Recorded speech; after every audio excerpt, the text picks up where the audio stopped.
Well, good afternoon, everybody. We certainly want to welcome everybody to Fort Worth and welcome you to Rex's. We're certainly grateful that we've got the governor of the great state of Texas here to join us today. Under Governor Abbott's economic policies, we've added 1 million jobs to the DFW market. That's more than 47 states during the same time period.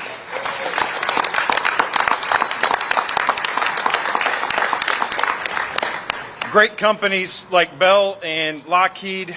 We've got great development in the film industry. All of these economic policies are delivering for Fort Worth. So with that, I'd like to introduce my friend, the best governor in the United States, Governor Abbott.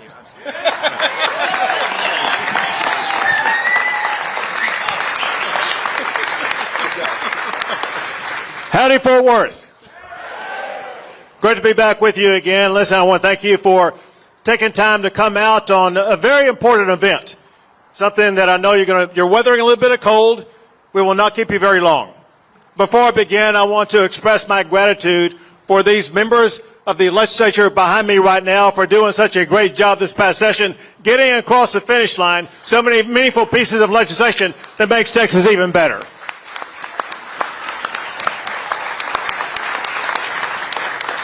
So we have Representative McQueenie, Representative Lowe, Representative Slauson, Representative Cook, Representative Olcott, and we have Comptroller Hancock right behind me. I think I got everybody.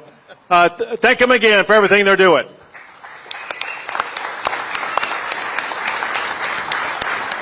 I'm going to try to make this short. I want to connect something that we achieved this past session to something that we must achieve this next session.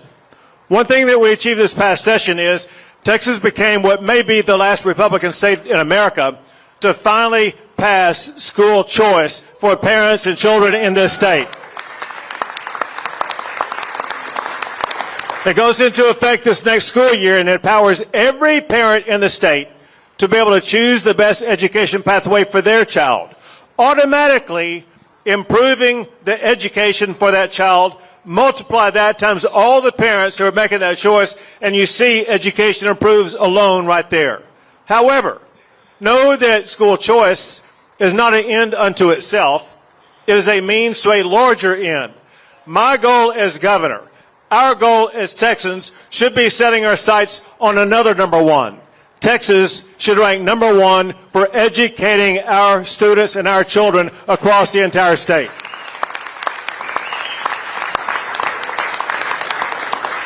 Education choice is part of that, but not all of it. We wanted to make sure that we realized what school choice is all about. Choice is synonymous with competition. With greater competition, every education platform will do better. Public schools, charter schools, private schools, and home schools all will do better.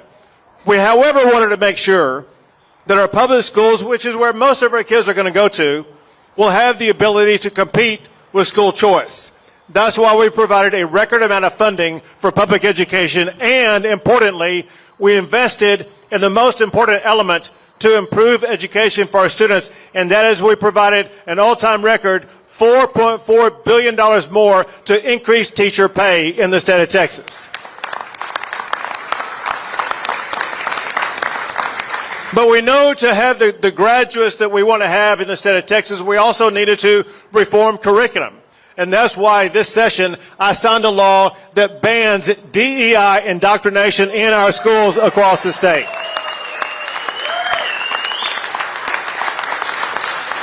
And that follows on the heels of another law that I signed, a law banning boys and girls sports in our public schools. Put all these pieces together and you can see how Texas is on a trajectory on the pathway to become ranked number one in educating our students. Now, there's something else that we got to do.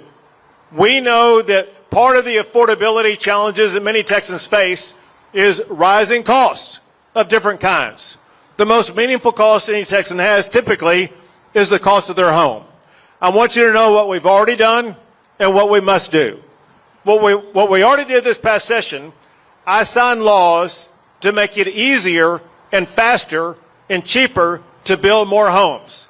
More homes means more supply. The more supply, the lower the cost. Last week, there was a story here in the DFW area pointing out how rents and home prices are already going down in the Dallas-Fort Worth area. Our job is to make sure we continue that price decline to make owning a home more affordable.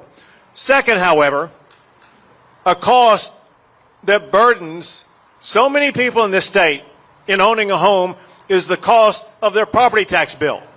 Now, I want you to know what you all did last month in November when we passed those constitutional amendments. You did something that we've done every session that I've been governor, and that is you increased the property tax exemption. What does that mean? If you own a homestead, a certain amount of the value of that homestead is exempt from being taxed by your local school district. And when I became governor, that exemption was $15,000. The first $15,000 of your home valuation for a homestead would not be taxed by your local school district. Now, because of what you passed last month, the first $140,000 will not be taxed by the school districts.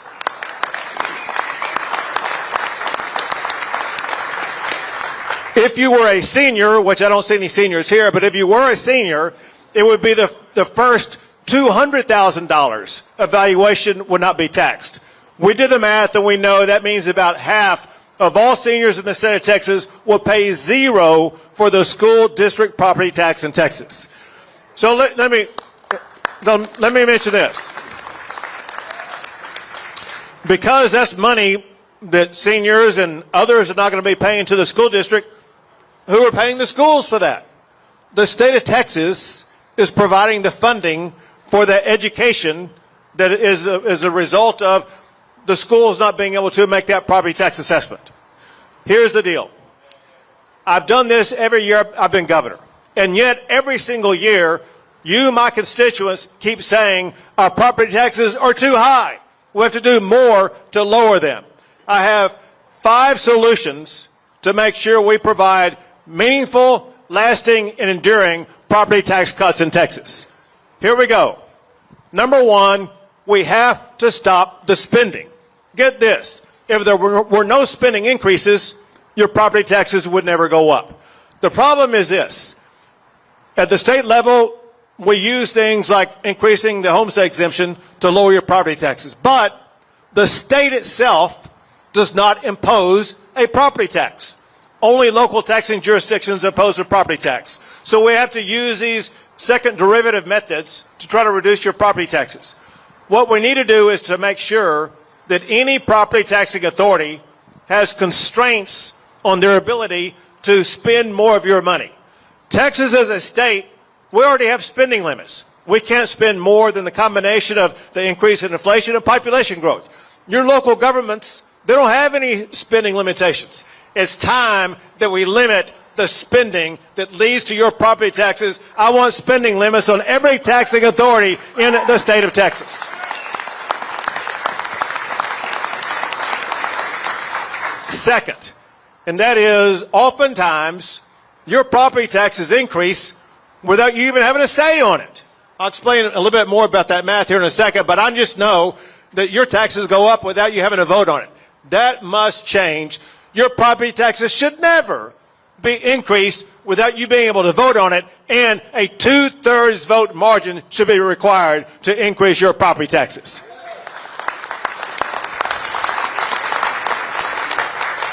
Next, if you're like most people in the state of Texas, you think that the last property tax increase you got increased it too much. You should have the ability to roll that back. It's called a rate rollback. If 20% of your constituents sign a petition to put it on the ballot, you could vote next election to return your property tax rates to where they were before your local taxing jurisdiction raised them this last time. Next, we have to reform the appraisal process.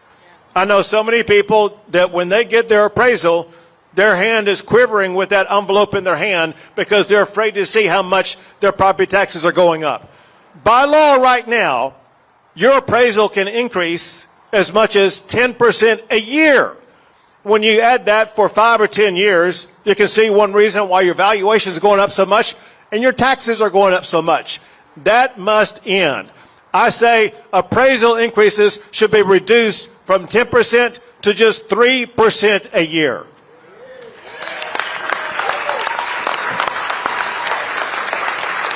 And instead of you getting these property tax appraisals like every year, every other year, whatever, however often that happens, that's too much. We need to reduce that to having your home reappraised only once every 5 years.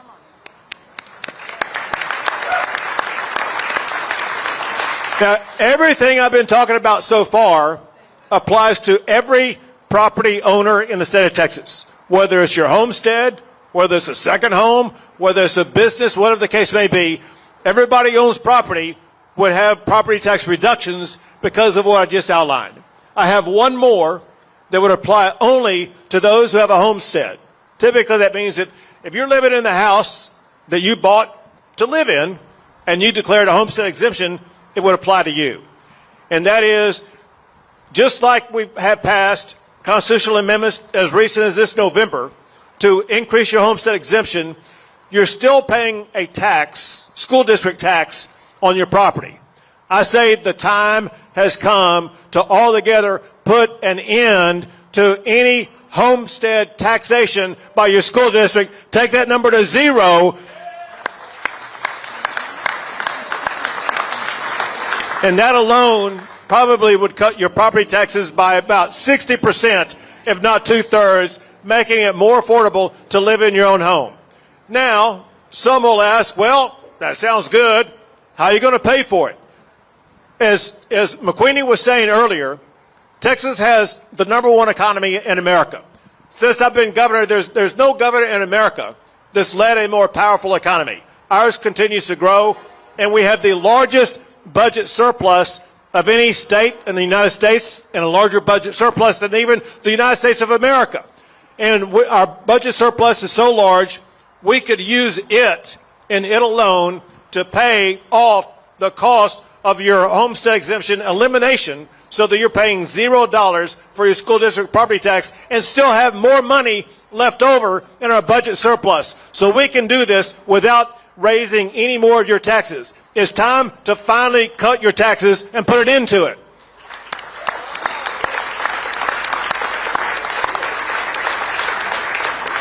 For those of you who really want to explain this even more to your friends, there's another thing that's going to happen.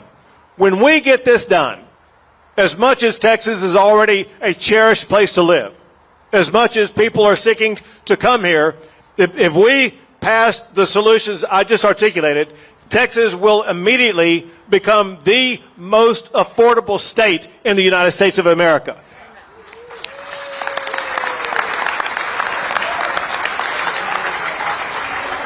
That in turn is going to lead to more people coming here. That in turn will lead to the revenue that will help us make sure we're able to keep those property taxes low for generations to come. And I want to make sure that you know, these are more than my words.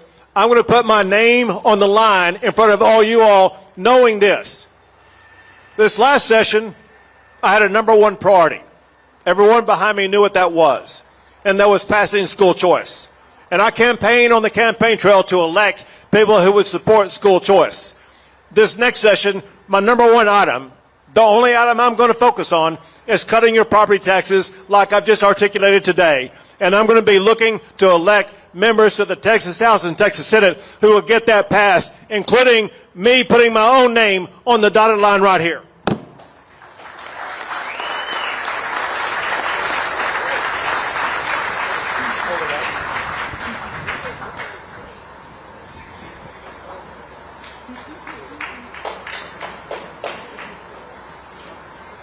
Governor Abbott! How are you?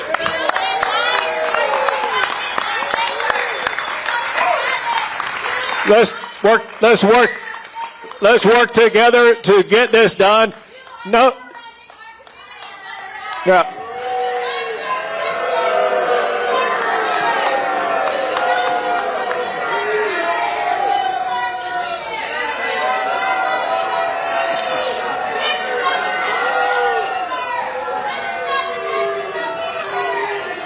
So apparently Not everybody's in favor of cutting property taxes.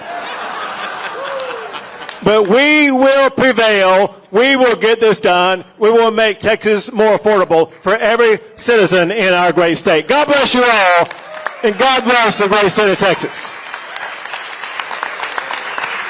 Hold on 1 second. Hold on. So let me tell you what I'm going to do. You're such a great crowd. I want to thank you for being here. I'm going to ask the press real quick if they have any questions. If they don't, I'm going to stay here and take a picture with everyone who wants a picture. But first, for the press, any questions?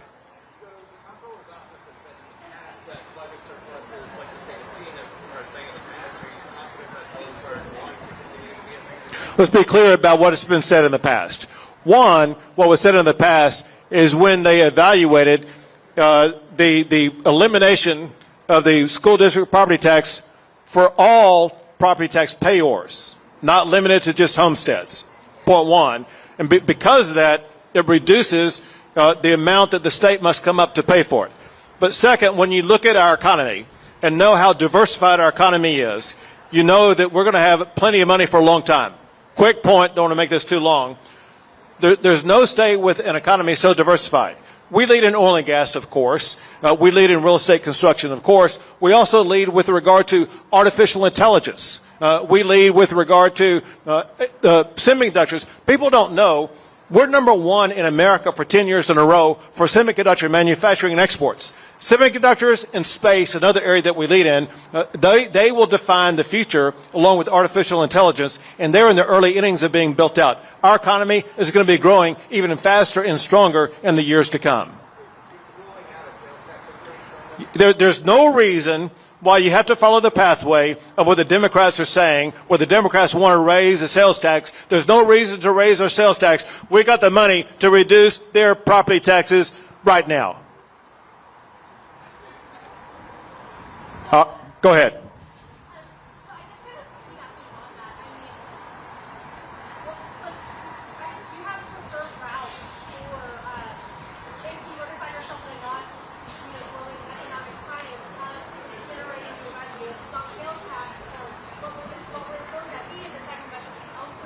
So to understand two things. Because of the growth that we have here, our number one source of revenue in the state of Texas is our sales tax. With more people coming here, just in the inflation rate alone, all of that increases the sales tax going forward. And that sales tax will increase even more with the more people that come here. All that said, Texas is more prepared than any other government in the United States to deal with an economic shortfall because we have the largest ESF or rainy day fund of any state. We got $27 billion in our savings account to make sure that if there is a shortfall, we'll be able to make it through that shortfall until the economy gets growing again.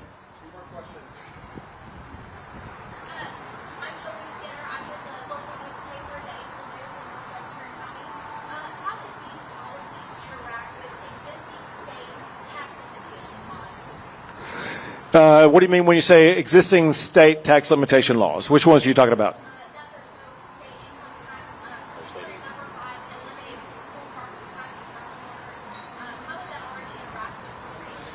Well, so like you mentioned the other ways in which we don't impose taxes. We don't have an income tax. We also outlawed an inheritance and death tax. We also outlawed a capital gains tax. And so there would be no new taxes whatsoever. The current streams of tax revenue that we have will be sufficient for us to be able to accomplish this mission. Last question.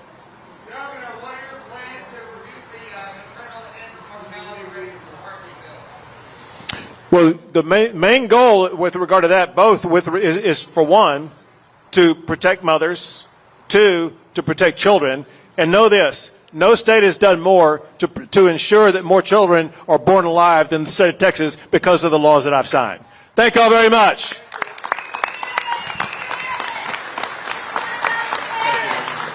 Oh, hey, wait. I'm sorry. Hold on. Wait 1 second. I completely forgot. We have another speaker. Someone who, I'm sorry.